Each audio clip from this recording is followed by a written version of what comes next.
In 465 BCE, a woman was dragged into the courtyard of the most magnificent palace on earth. What happened next was so brutal that even the hardened soldiers who witnessed it couldn't speak of it without trembling. Her crime, saying no to the wrong man. But here's what makes this story truly horrifying. This wasn't an isolated incident. This was just one day in the Persian royal court. One crime in a decades-long pattern that turned the world's most beautiful palace into a chamber of psychological torture.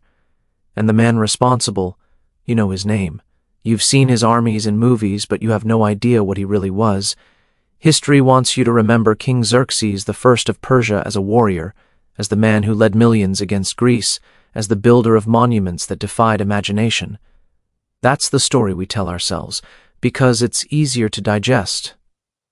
But what if I told you that behind those golden walls, a different war was being fought? One without swords or shields. One where the victims couldn't run, couldn't fight back, and couldn't even speak their truth without risking everything they loved. What if the greatest atrocity of Xerxes' reign had nothing to do with Greece? What if it was happening right under his own roof every single day to the people who should have been safest in his presence?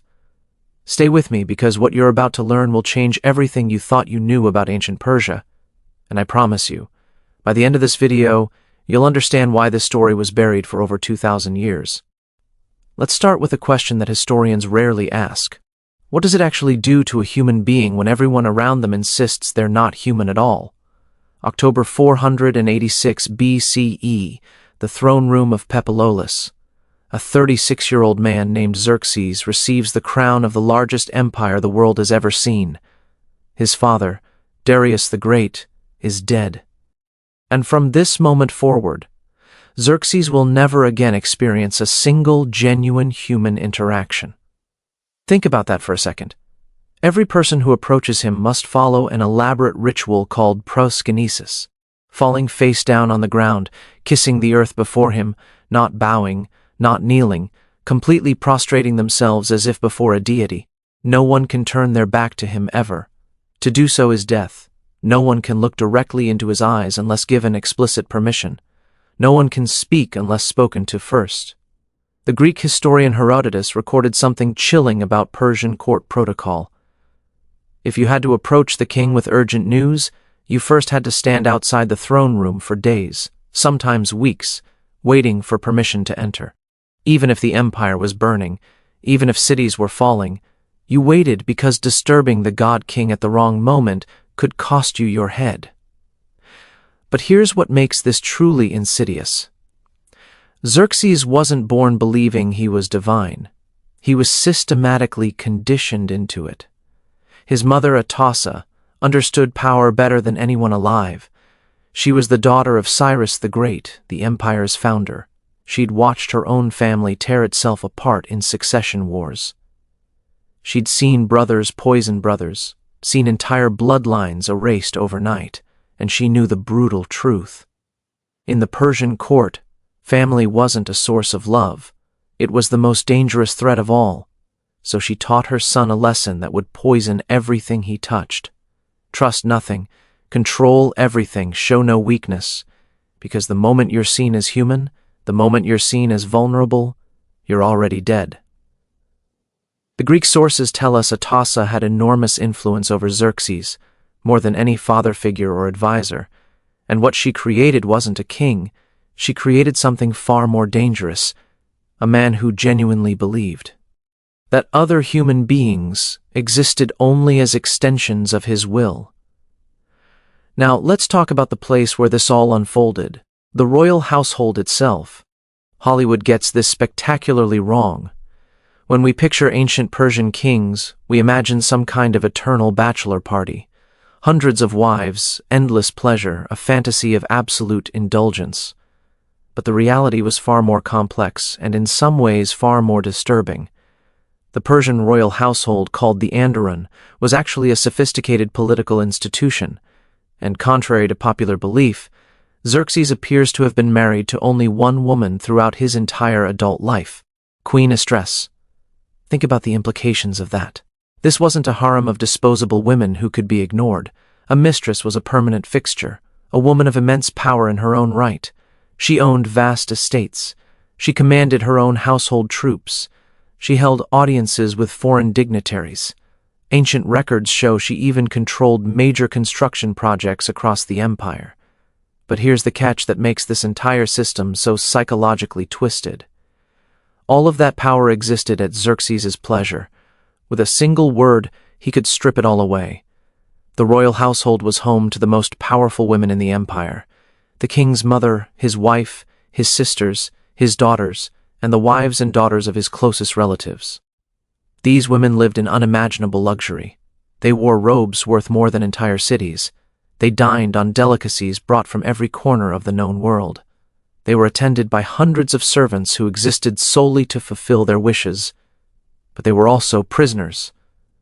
The Greek physician Ctesias, who served at the Persian court decades after Xerxes' death, left us descriptions of the royal household that sound like something from a nightmare. The women's quarters were sealed off from the outside, walled by massive walls and locked gates. Male visitors were forbidden entirely, except for the king himself and a small number of eunuchs who'd been castrated specifically to serve in the enderon. The women could look out from high windows at the city below, but they couldn't leave. They could hear the sounds of life beyond the walls, but they couldn't participate in it. They had everything except the one thing that matters most: agency over their own existence. And here's what makes this even more horrifying. This wasn't seen as oppression. This was seen as honor, as protection, as the highest privilege a woman could achieve. The women themselves had been raised from birth to see this cage as a palace, to see their powerlessness as power, to see their isolation as intimacy with divinity itself. This is what makes systemic control so insidious. The victims internalize it. They defend it. They can't even imagine an alternative. For decades, this system functioned exactly as designed. The official Persian records carved into stone monuments across the empire speak only of order, prosperity, and divine harmony. Everything was perfect. Everything was controlled. And then something went catastrophically wrong. Here's where Herodotus enters the story. Writing about 30 years after Xerxes' death, he recorded an incident so disturbing that scholars have debated its authenticity for over 2 millennia. And I want to be clear with you, Herodotus was Greek, writing for a Greek audience who had every reason to hate Persia. His account could be propaganda, it could be exaggeration, it could even be complete fiction. But the details he provides are so specific, so psychologically precise that they deserve our attention. According to Herodotus, sometime in the late 400 seconds and 70 seconds BCE, after the disastrous Greek campaign, after Xerxes had returned to Persia in humiliation, the king Dev eloped in obsession with the wife of his own brother, Mesisters. This woman's name isn't even recorded. History didn't bother to preserve it. Let's call her what she was, a victim. She was married to one of the king's most powerful military commanders, a man who commanded armies and governed entire provinces. She was a mother. She was, by all accounts, living a relatively normal life within the constraints of royal culture, and Xerxes wanted her. Now, this is where the story gets psychologically revealing, because Xerxes didn't just take what he wanted. Remember, he believed he was divine. He believed that everything and everyone existed for his pleasure. But even with all that conditioning, some part of him apparently still sought consent, still wanted to be desired, not just obeyed. So he approached her, made advances, made promises, and she said no. Think about the courage that took. This was the most powerful man on earth who had absolute legal authority to take anything he wanted, who had executed people for far less than refusing him. And she looked him in the eye and said no. For most men, that would have been the end of it. Even for most tyrants, there would have been consequences, but the matter would have ended there. But Xerxes wasn't most tyrants. His conditioning had taught him that his desires were cosmic imperatives, that resistance to his will was a form of disorder in the universe itself, something that needed to be corrected. So he didn't give up. He simply shifted his focus to her daughter. Artante was probably in her late teens or early 20s. She was Xerxes' own niece. And unlike her mother, she apparently didn't have the strength, or perhaps the awareness to refuse. The affair began. And here's where it gets even more twisted. Xerxes, who'd been rejected by the mother, now had complete control over the daughter, and some part of him needed to prove that control to demonstrate his power in a way that would hurt the woman who dared to refuse him. According to Herodotus, Xerxes promised our tit to anything she wanted, anything in the empire, name it, and it was hers. And Arte, whether manipulated into it or genuinely desiring it, asked for a specific robe, a magnificent one-of-a-kind garment that had been personally woven by Queen Amstress herself, incorporating gold thread and Persian royal purple. It was a symbol of the queen's status, unique in all the world. Xerxes gave it to her. Now, let's pause and think about what this means. Xerxes wasn't stupid. He knew exactly what he was doing. He knew that giving his mistress his wife's personal garment was a deliberate, calculated insult. He knew it would provoke a mistress, and on some level he probably wanted it to, because this is what absolute power does to empathy. It doesn't just diminish it, it inverts it. The suffering of others becomes entertainment. Conflict becomes sport. Other people's pain becomes proof of your own supremacy. When Queen Amstress saw her robe on Artanta, she understood immediately what had happened, and she planned her response with the cold precision of someone who'd spent her entire life navigating the brutal politics of the Persian court. But here's what makes this story transcend simple palace intrigue. A mistress didn't target Artante. She targeted Artante's mother, the woman who had refused Xerxes in the first place, the woman who was in every meaningful sense completely innocent. According to Herodotus, a mistress waited for the perfect moment, the king's birthday celebration, a massive feast where Persian custom dictated that the king had to grant any request made of him. It was a sacred obligation witnessed by all the most powerful nobles of the empire, and in front of everyone, Amstress made her request. She wanted the wife of Macestes delivered to her as a gift. Xerxes understood immediately what this meant. He begged Amstress to choose something else, anything else. He offered her city's wealth armies. But Amstress was bound by the same code that bound him. The request had been made publicly, and it could not be refused. The woman was delivered to the queen's custody. What happened next is so brutal that Herodotus himself struggles with the description. Amstress had the woman mutilated in ways specifically designed to destroy everything that made her a person. Her breasts were cut off, her nose, ears, lips, and tongue were removed, and then she was sent back to her husband in this condition as a message. Let me be absolutely clear, this is one of the most horrifying acts of cruelty recorded from the ancient world. It's almost impossible to process the level of sadism involved, but we need to understand the psychology behind it. Amstress wasn't just punishing a rival, she was making a statement about power in the royal household. The message was clear: I am the queen. My authority in this domain is absolute, and anyone who becomes an object of the king's desire, even unwillingly, will be destroyed so completely that they'll serve as a warning for generations. But there's another layer here that's even more disturbing. By targeting the mother instead of the daughter, her mistress was punishing the woman for her virtue, for her refusal, for her loyalty to her husband. The message was, you should have submitted. You should have accepted your dignity, your moral code, your resistance. Those things are not virtues here. They're schemes. The woman's husband, Macestes, responded exactly as you'd expect, with absolute rage. He gathered his forces and attempted to rebel against his own brother. The revolt was crushed. Mistis and his entire family, sons, daughters, everyone were hunted down and de-executed. The woman who'd said no, the daughter who couldn't say no, and an entire bloodline were erased. All because one man believed his desires were divine imperatives.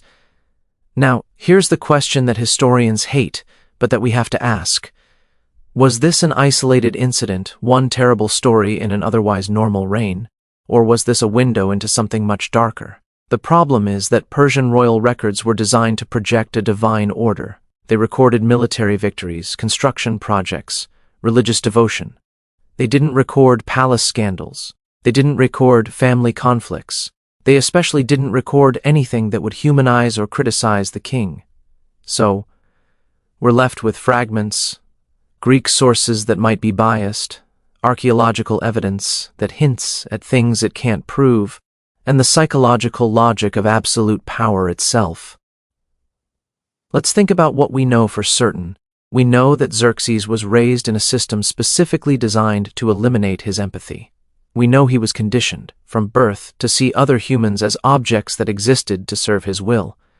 We know he experienced one of history's most humiliating military defeats in Greece returning home, with his ego shattered and his paranoia amplified. And we know that after Greece, something changed. The historical record shows that Xerxes essentially withdrew from public life. He stopped leading military campaigns. He stopped traveling the empire. He retreated into his palaces, particularly the one at Persepolis, and spent the last years of his reign focused on building projects and what sources vaguely describe as private pursuits. What were those private pursuits? The sources don't say, but we know the court became increasingly isolated. We know his sons grew up watching their father's paranoia intensify. We know the power of court officials like Artabanus, the commander of the royal bodyguard, expanded dramatically. Here's what that suggests. The system had consumed even the man at its center. Xerxes had become a prisoner of his own absolute power. He couldn't trust anyone. He couldn't form genuine relationships. He couldn't even be certain his own sons wouldn't murder him, which, as we'll see, was a perfectly reasonable fear. For the women of the household, this period must have been terrifying. A paranoid, isolated god-king with absolute power over your life, your body, and your family. No appeals, no protection, no escape. Then this wasn't unique to Xerxes. This was the system. This was how the Amenemid dynasty functioned for over 2 centuries. Xerxes didn't invent this machine. He inherited it, perfected it, and passed it on. August 465 BCE, the palace at Persepolis. Midnight. King Xerxes I, ruler of the largest empire in human history, was murdered in his own bed. The details are murky because the sources contradict each other, but the most dramatic version of the story, preserved by multiple Greek historians, goes like this. Arturub Barnes, the commander of the royal bodyguard, the man whose entire job was protecting the king, led the conspiracy. He and a small group of co-conspirators entered the king's private chambers and killed him while he slept. But Artabanus didn't stop there. He executed a plan so cunning, so psychologically sophisticated, that it reveals just how deeply dysfunction had penetrated the royal family. He went to Xerxes' younger son, Artaxerxes, and told him that his older brother, Crown Prince Darius, had just murdered their father. He presented false evidence. He manipulated the young prince's grief and rage. And Artaxerxes, believing the lie, executed his own brother to avenge their father.